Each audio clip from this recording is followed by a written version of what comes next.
2 years old. We're out the cabin. My dad and grandfather are building our cabin. And I'm sitting over in the corner and playing with my blocks. And here comes Granddad. Oh, I love spending time with Granddad. What's he doing? He's got his hammer, and pretty soon he starts nailing down more of the subfloor. Well, I want to get right over there with Granddad, and pretty soon I sit right in front of him. Granddad can't swing the hammer. He kind of looks up at my mom and just, kind of makes this little motion. So my mom comes and scoops me up and sits me back over in the corner with my blocks. And I'm entertained for a little bit, but there's Granddad. I want to go be with Granddad. So after about 2 or 3 times of that, she decides that she's going to take me outside. And, we're out in the middle of the woods, but it's clear around the cabin that we're building. And so she comes back inside for a minute. And my dad, he's up on the roof putting shingles down on the roof. It's like, where's Dad? I hear him. And can't be in the house with Granddad. Well, I'm going to go find Dad. So pretty soon my dad looks over and he sees my little 2-year-old hand up on top of the ladder. Yeah. Oh. And so Dad, he thinks quick, and he's like, I don't want to scare the little fella because that's going to hurt if he falls. And so he crawls over to the side of the cabin and kind of peeks over. Hey, Ruth. Yeah. That's my mom, by the way. So he calls over and he says, the little guy's climbed up the ladder. What?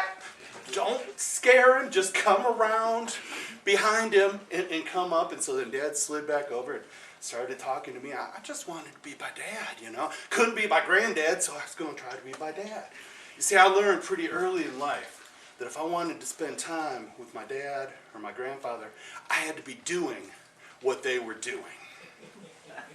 Now, Granddad, we had a pretty good amount of property up there that had been cleared and no trees and had pretty good amount of grass. And so Granddad would have his riding lawnmower. And as I got a little bit older, he'd let me sit there and I'd sit on his lap. But eventually I got big enough that I could stand between his legs and he'd let me drive. And I got to drive the lawnmower.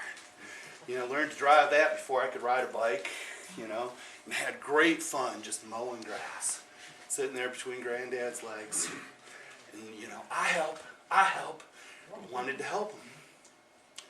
Now, the men in the room, I think you're probably aware of this, but, there is nothing that will get a man's attention like the sound of high heels on a tile floor, or maybe a big block V8.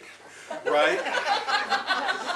As a man, that turns your head pretty quick, right? If we're being honest with ourselves. Those of you that have wives here, you can say yes later, okay? But as a young boy, what got my attention was the sound of my uncle's John Red chainsaw starting up. Oh, didn't matter where we were in that property. I heard that chainsaw start up. And I was off, because I wanted to help. And there is just something intoxicating about the smell of 2-cycle chainsaw and fresh wood being cut. Breathe it in. To this day, I hear the chainsaw start up. Even if I'm the one starting it, I got to gun it a few times just to get it really going. But in addition to the chainsaw, the sound of Big John starting up. Big John was a 1941 Model A John Deere tractor with a flywheel about 2 feet in diameter. They had converted it from the crank, because that got real tiring, to get it started. They had put a battery on with an electric start. But boy, that thing would start off, and we kept a coffee can over the exhaust pipe. That thing would just take off. That coffee can would shoot 20 feet into the air. And you could hear Big John bark when he started up.